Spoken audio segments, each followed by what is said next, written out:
Ich, ministro, gracias por acompañarnos. Buen día. La semana pasada estuvo aquí el ahora ex consejero del Consejo de la Judicatura, Fausto Murillo, y en resumen, lo acusó a usted de ser un operador correísta para tomarse la justicia empezando por él y propiciar que se caigan los juicios o que por lo menos sean revisados los juicios en contra de Rafael Correa, empezando por él. ¿Usted qué tiene de correísta? ¿Tiene algo que no nos haya contado antes? Que seguramente no me han contado a mí tampoco, Milton. Buenos días, y buenos días, Verónica. Sí, me sorprendió con la ligereza con la que habló el ex vocal, porque lo que hace el Ministerio del Trabajo es una función que cumple todos los meses, que es trasladar la información que generan las instituciones sobre posibles inhabilidades de funcionarios, trasladarla a aquellas instituciones que son las que los han nombrado. Y eso lo hacemos permanentemente todos los meses. En el caso del concejal o del ex consejero Murillo, es exactamente lo mismo lo que se hizo. Una vez que tuvimos conocimiento de una inhabilidad que había sido puesta por el Consejo de la Judicatura y que por alguna razón desde el año 2018 no se había dado a conocer en ninguna de los envíos de información que hacía el Ministerio del Trabajo, pusimos en conocimiento.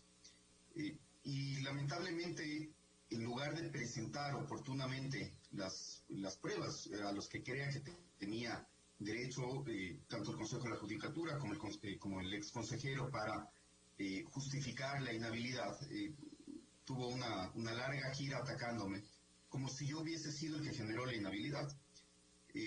Milton, a mí lo que me sorprende sobre todo es que se pretenda atar esta decisión, ¿no es cierto?, del Consejo de la Judicatura, porque no es del Ministerio del Trabajo, a la gestión de un ministerio que no tiene absolutamente nada que ver con una disputa política o un juego político en el que no me voy a meter. Hace, ¿qué habrá sido?, 15 días o un poquito más, yo fui sujeto de juicio por parte del mismo correísmo. Todo el bloque correísta votó en mi contra. Todo el bloque correísta tuvo, durante la campaña electoral, una gran cantidad de epítetos hacia mí, se me utilizó en distintos espacios como parte de la estrategia electoral para atacarme, inclusive el ex candidato presidencial en un mitin electoral impulsaba el juicio en mi contra, así es que es absolutamente risible el asumir que tengo alguna vinculación o algún tipo de relación con un bloque al que además permanentemente yo no podría decir que he combatido, porque quizá esa no es la palabra más adecuada, pero sí con el que me he diferenciado de manera permanente, al cual he señalado además porque creo que fue un periodo bastante oscuro para el país, el que se vivió cuando esas personas estaban en el poder.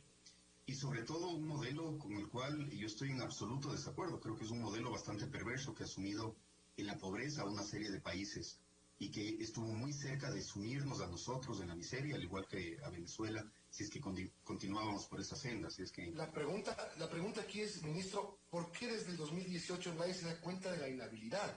Se le pasa a todo el mundo, al Ministerio de Trabajo, al Consejo de Participación Ciudadana, a un montón de funciones del Estado. Se les pasa este dato no menor para el nivel de funcionario que se estaba designando. Entonces ahí uno dice, chuta, es sospechoso, o lo otro es falta de incompetencia. No lo puedo saber, Milton, y me puedo referir al Ministerio del Trabajo específicamente. El Ministerio tenía la obligación de enviar todos los meses el listado de funcionarios que tenían una inhabilidad.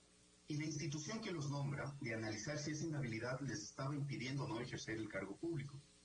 En el caso de él, se hace una excepción y se lo retira de la lista. Y no se lo envía todos los meses como el resto de funcionarios. Esto, para quienes no han estado en la función pública y no lo conocen, es bastante común. Hay inhabilidades, por ejemplo, por deudas en relación al IES, en relación al SRI. Hay muchos funcionarios que tienen todavía problemas porque fueron en algún momento garantes de algún becario que tenía una deuda con el IES o algún estudiante que tenía una deuda con el IES.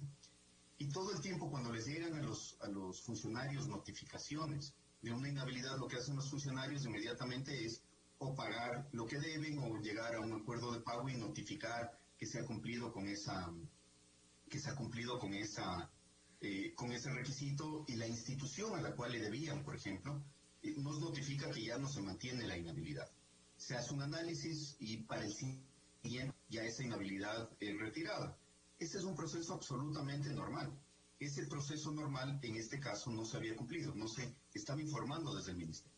Y la pregunta es, ¿de quién era la responsabilidad si es que yo, ya teniendo conocimiento de esto, porque comenzó a circular en redes sociales la noticia de la inhabilidad con un certificado del propio ministerio, no lo ponía en conocimiento de quienes son responsables? Sin duda, había una responsabilidad en ese caso, si es que yo me informaba de la máxima autoridad que ya tenía conocimiento. Así es que no hay más historia de eso. Lo que haya hecho o lo que vaya a hacer en adelante el Consejo de Participación, las decisiones que se tomen, si es que intervienen o no intervienen órganos con competencia jurisdiccional, ya no es un tema del ministerio, eso es una pregunta que hay que hacérsela a cada una de esas instituciones o de esos órganos. Ministro, buenos días. Bueno, lo que sí llama la atención, ministro, y eso le digo en todo respeto, es el momento en el que sucede todo esto, en el momento en que se pide la remoción del vocal del Consejo de la Judicatura. ¿Por qué no antes? ¿Por qué le permitieron estar 2 años y casi medio en su cargo sin ningún problema? Entonces, eso llama la atención y genera estas suspicacias, que es lo que ya se denunció públicamente, de que, bueno, esto quizás es un favor a cambio de que a usted se le absolvió de este juicio político en la Asamblea. Esa es otra de las grandes mentiras, Verónica. A mí me absuelve la Asamblea con un margen de más de 46 votos a mi favor. Es decir, inclusive si 2 o 3 bloques votaban en mi contra, de los cuales se abstuvieron, yo de todas maneras no hubiese sido censurado. Así es que hay una serie de teorías alrededor de esto que no tienen ningún sentido con los hechos y con la realidad. ¿Por qué nos informó antes? No lo sabemos, y eso es parte de lo que estamos investigando al interior del ministerio. Y quizá yo no me hubiese enterado nunca si es que no comenzaban a circular noticias en la prensa con certificados del propio ministerio. Porque yo no tenía conocimiento hasta ese momento que había un problema o que no se había trasladado adecuadamente la información. Y aquí no estoy haciendo un juicio de valor sobre si la decisión del Consejo de Participación es errónea o acertada. Eso es algo que se tiene que dilucidar ahí, y si existen recursos por parte de quien se sienta afectado, esos recursos tendrán que resolverse, porque el Ministerio del Trabajo ni inhabilita. Esas inhabilidades las ponen otras instituciones, en este caso la puso el propio Consejo de la Judicatura desde hace muchos años, y tampoco remueve. No es el Ministerio del Trabajo el que ha removido a un funcionario, lo ha hecho otra institución de otro poder del Estado. Si es que yo puedo responder de lo que sucede en mi ministerio y en mi gestión, y lamentablemente hubo ahí una falla al no haber informado oportunamente, esto desde el año 2013 en adelante, y específicamente desde que es nombrado el exconsejero, inclusive para que de manera mucho más oportuna puedan presentar cualquier justificativo de descargo. Esa sí es una responsabilidad del ministerio que no se cumplió adecuadamente. Y este oficio que usted envía el 23 de abril a la presidenta del Consejo de Participación Ciudadana pidiendo que se levante la inhabilidad del señor Fausto Murillo, ¿por qué después pide que se levante la inhabilidad? Lo que hago, Milton, es exactamente lo mismo que hice unos días antes: trasladar información. Yo recibo información del Consejo de la Judicatura, el momento que esa información es conocida, la traslado al Consejo de Participación. El Consejo de la Judicatura presenta información nueva el día viernes, pocos minutos antes de la sesión del Consejo de Participación. Y lo vuelvo a trasladar, y lo traslado inmediatamente precisamente para que no quede nada por fuera de algo que era público en ese momento, y es que se iba a tener la sesión del Consejo.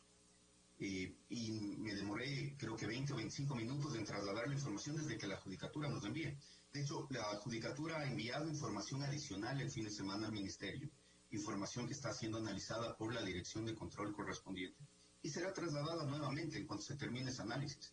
Y eso es exactamente lo que se hace con todos los funcionarios del país, todos los meses cuando alguien presenta algún descargo de una inhabilidad. No es nada diferente a lo que se hace mes a mes. La única diferencia en este caso es que en los listados que se mandan todos los meses, el ex consejero no estaba apareciendo, el ex vocal, perdón, no estaba apareciendo. Y con eso era de suponerse que servía para que no lo remuevan, es decir, con eso quedaba aclarado el tema, el señor Murillo ya no tenía ningún tipo de conflicto que le permita ejercer su cargo. Con esta carta del 23 de abril, ¿usted certificaba que él estaba habilitado para seguir trabajando? No, Milton. ¿No? Y aquí quiero ser muy claro. Yo lo que he hecho es trasladar información. El proceso normal en el ministerio es un proceso de análisis de la documentación que llega, de sustento de parte de la Dirección de Control y después de notificación. Por la publicidad que se le había dado al caso, ¿no es cierto? Y además porque era muy público, el que el día viernes se iba a realizar la sesión del Consejo de Participación. A mí me pareció que lo correcto, más allá de que había que seguir este proceso dentro del ministerio, era dar a conocer muy rápido la información de lo que decía el propio Consejo de la Judicatura, es decir, el órgano que había puesto la inhabilidad. Y por eso lo único que hice es trasladarles esa información. Si ustedes revisan el oficio es muy claro en cuanto a si ha recibido esto del Consejo de la Judicatura, se le pone en conocimiento. Bien, 7:54 estamos conversando con el ministro de Trabajo, Andrés Isch. Milton, no sé si cambiamos de tema. Sí, solamente un tema más sobre esto que estamos hablando, veo, antes de hablar del teletrabajo, que también es un tema importante. Sí, entonces, se dicen muchas cosas, aparecen muchas supuestas coincidencias. El momento, justo el traslado de información cuando van a votar en el Consejo de Participación Ciudadana, usted sale de un juicio, es cierto que el bloque correísta votó en contra completamente, todos en contra suyo. O sea, y la acusación de Murillo es fuerte, o sea, lo que le dice a usted directamente hace pensar como que usted le llamó a alguien del correísmo y le dijo: Andrés, vamos a hacer esto para favorecer a los prófugos de la justicia. Mire, el ex vocal... ¿Nadie le llamó a usted? ¿Nadie intentó nada con usted para facilitar lo que está ocurriendo? Perdóneme que se lo pregunte, pero para que quede aclarado. Absolutamente no. Así de tajante y de claro, absolutamente no. Jamás he tenido un solo contacto con una persona del correísmo. Jamás podría ponerme de lado de un movimiento o de una agrupación política que a mi juicio le ha causado muchísimo daño al país. Jamás podría ponerme de lado, además, de quienes están pretendiendo que vuelva una persona que es prófuga de la justicia y que está prófuga por actos de corrupción. Así de claro. Y lamentablemente tengo que hablar de temas que no son de competencia de esta cartera, como los temas políticos nacionales, por aseveraciones tan falsas como las que hizo el ex vocal la semana anterior.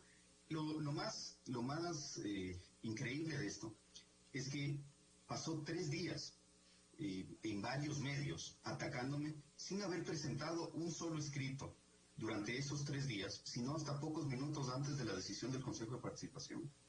Creo que hubiese sido un tiempo mucho mejor invertido del ex vocal, al igual que hace cualquier otro funcionario del país, enviar la suficiente documentación de descargo si es que él creía que esa inhabilidad puesta nuevamente por el Consejo de la Judicatura, no por el Ministerio del Trabajo, era indebida. A ratos me parece, Milton, que hay personas que creen que todo se maneja a nivel de relaciones de poder, o que todo se maneja alrededor de intereses, y sobre todo de intereses ocultos. Y se olvidan de atender a las cosas más fundamentales, que es lo que dice la ley. Lo que nos dice la ley es que nosotros tenemos una obligación de trasladar esa información. Eso nos dice el reglamento de la LOCEP. Y eso es lo que hemos hecho. Hubiese sido mucho más útil, como decía, utilizar ese tiempo para presentar descargos, explicar lo que explica el mismo Consejo de la Judicatura, lo que hizo recién el fin de semana, después de que ya el Consejo de Participación había tomado la decisión, y que ahora está en análisis y se trasladará una vez que ese análisis se termine por parte del Ministerio.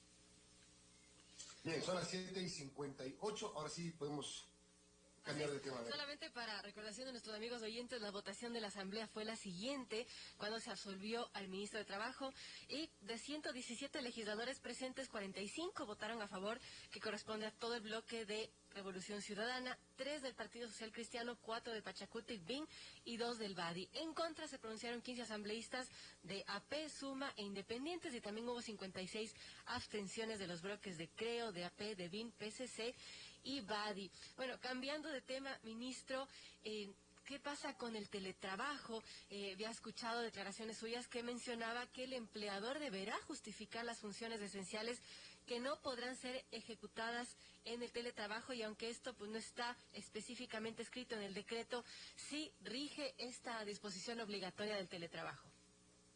Sí, Verónica, porque es una disposición del COE nacional. Creo que tenemos que volver sobre todo a lo más fundamental. Aquí lo más importante es que los ecuatorianos se cuiden. Y la mejor forma de cuidarse es evitando desplazamientos en aquellos casos en los cuales se los puede evitar, evitando contacto, evitando aglomeraciones. El teletrabajo funciona bien, es una herramienta muy positiva, que lamentablemente no está siendo utilizada a su máxima capacidad. Hay funciones, asumo por ejemplo, Milton, que en este momento tú estás en teletrabajo, mientras Verónica veo que está en estudio. Y yo también, y funciona perfectamente bien. Hay ciertas funciones, en cambio, que no se pueden realizar por teletrabajo, son imposibles de hacerlas a distancia, sea por el tipo específico de ocupación, sea porque, por ejemplo, una persona tiene que estar conectada a un servidor y no lo puede hacer remotamente, porque hay un tema de atención directamente al público. En esos casos hay excepciones, esas personas no tienen que teletrabajar. Pero aquí lo que tiene que primar es el sentido común.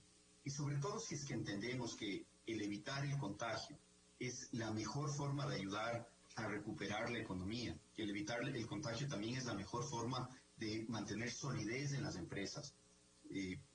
Quizá si es que nos hacemos conciencia de eso, va a ser muchísimo más fácil que las personas tomen decisiones acertadas y tomen decisiones además generosas con el resto de la sociedad y de su familia. El día de ayer, por ejemplo, yo y varios hemos perdido a un amigo muy querido, a Miguel Dávila, un ser humano extraordinario, un ejemplo de persona, de integridad, de rectitud. ¿Qué nos diéramos por poder tener a Miguel? Y esto le ha pasado a muchísimos ecuatorianos con familiares, con amigos, con personas queridas. Miguel Dávila. Así es. Fue gerente del Banco Central. Exactamente. No le puedo creer, no sabía. Así es, una noticia muy triste. Y como esta noticia, todos los ecuatorianos creo que hemos sufrido alguna pérdida en este tiempo, algún conocido. Eso es lo que está en riesgo, eso es sobre todo lo que está en riesgo con esto, Milton y Verónica. Y tenemos que hacer conciencia que cada una de estas decisiones, cada una de estas medidas, son medidas extraordinarias, pero intentando que la gente tome actitudes lógicas, solidarias, responsables, generosas. Así es que todos quienes puedan trabajar, por favor, teletrabajen. Los empleadores, excepto en aquellos casos en los cuales es imposible teletrabajar, por favor, ayuden a que sus trabajadores, que sus empleados se puedan quedar en sus casas, sobre todo en esta época que tenemos un pico de contagios sumamente graves, que tenemos más de 400 personas en espera de una UCI a nivel nacional, que quizá la sensación de que la vacuna ya estaba mucho más cerca ha hecho que otras personas se relajen e inclusive tomen actitudes muy irresponsables, como organizar una gran cantidad de fiestas clandestinas, de reuniones sociales. No podemos bajar la guardia ahorita, porque cualquier mal paso, cualquier error, significa perder a una persona para siempre, a una persona querida, a una persona cercana, a un amigo, como en el caso de Miguel. Realmente me impactó, pero no sabía. A Miguel Dávila fue superintendente de bancos, estuvo en el Banco Central y, si no me equivoco, también estuvo en el municipio de Quito en la gestión pasada. Qué lamentable noticia. Mi más sentido pésame a toda su familia. Conocí a Miguel Dávila. Bueno, y perdón por poner un ejemplo personal y con nombre y apellido, pero también quienes le conocíamos y le queríamos mucho estamos muy impactados y creo que recién cuando se aterriza en casos concretos y todos hemos perdido a gente cercana y muy querida, entendemos la gravedad de la situación y la gravedad de un acto irresponsable o de un relajamiento de una medida de seguridad. Qué pena. Bueno, ministro, el teletrabajo que el COE nacional lo pone dentro del pedido de medidas para el decreto que se firmó finalmente, pero en el decreto no se incluye el teletrabajo. Les toca hacer una nueva reunión y un alcance para disponer del teletrabajo.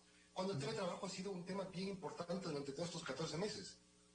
No, no hace falta, Milton, porque el decreto, una de las cosas que indica es que se deben cumplir con las decisiones del COE Nacional. Y el COE Nacional es el que ha pedido teletrabajo para todos quienes puedan teletrabajar. Nuevamente, es una medida que tiene que ser administrada con mucha lógica. Si tenemos una empresa, pensemos en una empresa agrícola exportadora.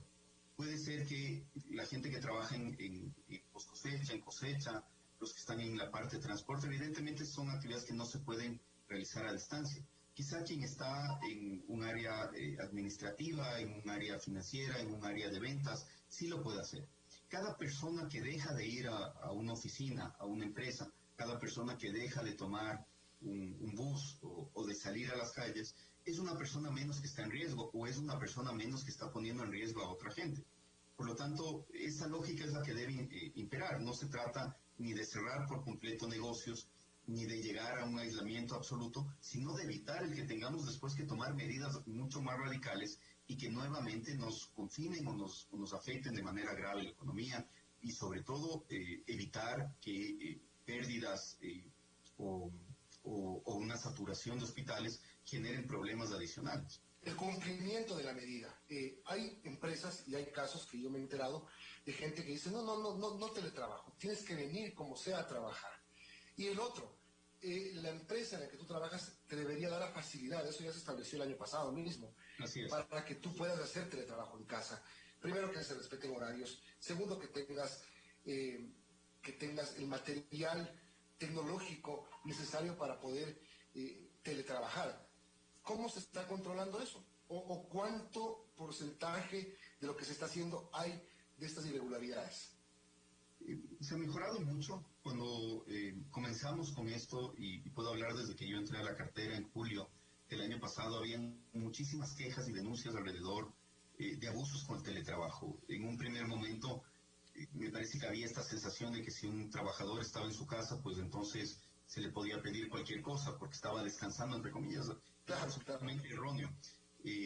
Entonces, regulamos, establecimos la necesidad y la obligatoriedad de periodos de desconexión, de mantener un máximo de horas, igual que si estuviéramos en jornada presencial, y también la obligatoriedad de proporcionar los equipos a los trabajadores que se iban a quedar en sus casas, equipos y herramientas en general.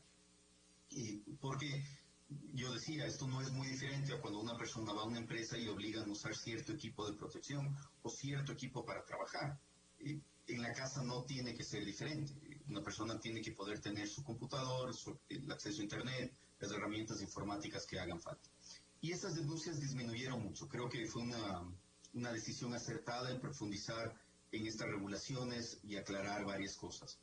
Y lo que el Ministerio hace es receptar permanentemente denuncias en aquellos casos en los que pueden haber algún tipo de abusos, atender esas denuncias e intentar que las cosas se corrijan.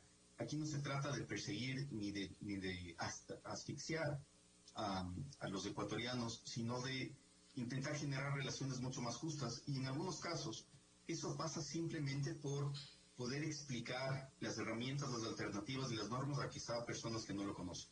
Así es que esa es la línea que se va a seguir manteniendo, haciendo inspecciones cuando existan casos de riesgos de salud ocupacional o de seguridad ocupacional, y sobre todo trabajar de la mano de la ciudadanía. Y aquí hay otra cosa que también creo que es muy importante. No hay forma de que el Estado pueda estar metido en cada empresa, controlando cada cosa que hacen los ecuatorianos. Eso no solamente que es imposible, sino es indeseable. Así es que necesitamos la colaboración de todos, necesitamos que cada uno de nosotros asuma su rol en el combate a esta pandemia, que tratemos de trabajar muy de la mano entre empleadores y trabajadores, buscando cuáles son los mejores mecanismos para todos estar protegidos y sobre todo con mucha conciencia, con mucha humanidad, pensando en todos, en ambas partes. Los mismos empleadores pueden sufrir contagios por malas decisiones, por estar en lugares donde no se tengan las seguridades adecuadas, por exceso de aglomeración. Así es que esto es un tema que nos compete a todos, de responsabilidad de todos y también por el futuro de todos. A las 8:08 hablamos con el ministro de Trabajo, Andrés Ilich. Ministro, sobre este tema, para que quede claro, ¿qué pasa si es que un empleador obliga a sus trabajadores a asistir a oficinas en estos momentos? ¿Cómo procede la situación? Porque entiendo que no pueden obligar a los trabajadores a hacerlo. Se les puede pedir que trabajen presencialmente en aquellos casos en los cuales hay una justificación que impida el teletrabajo. Y aquí, nuevamente, ¿por qué no se ha regulado más a profundidad esto? Porque es imposible poder establecer en la legislación todos y cada uno de los posibles casos y de las posibles excepciones. No solamente se refiere al área en la cual trabajan o al tipo de actividad específica. Pueden haber ciertas condiciones especiales que exijan que una persona esté presencialmente porque no puede realizar desde su casa dicha actividad. Ponía un ejemplo, si es que hay alguna herramienta que solamente se puede utilizar con un servidor específico y por motivos de seguridad, por ejemplo, esta información no se la puede tener en línea, habrá que trabajar presencialmente. De lo que se trata es de disminuir la cantidad que acude a cada una de las empresas y lugares de trabajo, y allí sí solamente son las partes, es decir, trabajadores y empleadores, los que conocen la realidad de su lugar. Si es que existen denuncias y se verifica que hay alguna obligación que no está siendo justificada o alguna exigencia que no está siendo justificada, el Ministerio del Trabajo intervendrá. Ministro, una última pregunta, se nos acabó el tiempo. ¿Cuándo empiezan las reuniones bilaterales con el gobierno entrante? Ya comenzaron. Ya empezaron. Ya comenzaron. La semana anterior, con la primera reunión entre el presidente Lenín Moreno y el presidente electo Guillermo Lasso, sí, se inició la segunda fase de la transición. Ya hemos tenido las primeras mesas de trabajo donde hemos no solamente entregado la información, sea a la autoridad entrante o a los delegados del presidente Lasso para cada una de las mesas, sino que en ellas se han hecho nuevos compromisos de profundizar en las cosas que más les interesan, nuevas reuniones, visitas, ampliar a ciertos temas, y todo está fluyendo bastante bien. Creo que hay un compromiso absoluto, tanto del gobierno saliente como del gobierno entrante, para que esta transición sea un ejemplo de responsabilidad democrática. Creo que es un hito el haberlo hecho de esta manera, con tanta seriedad, con tanta calidad de la información, además con el apoyo de Naciones Unidas a través de su programa para el desarrollo, que nos ha dado una mano muy grande, y ojalá esto se siga repitiendo. De lo que se trata es que de los ecuatorianos se beneficien de la continuidad de aquellas cosas que funcionan bien, que se beneficien también de información adecuada y transparente para poder corregir o construir por sobre lo que ya existe y que no se pierda un solo día de gestión.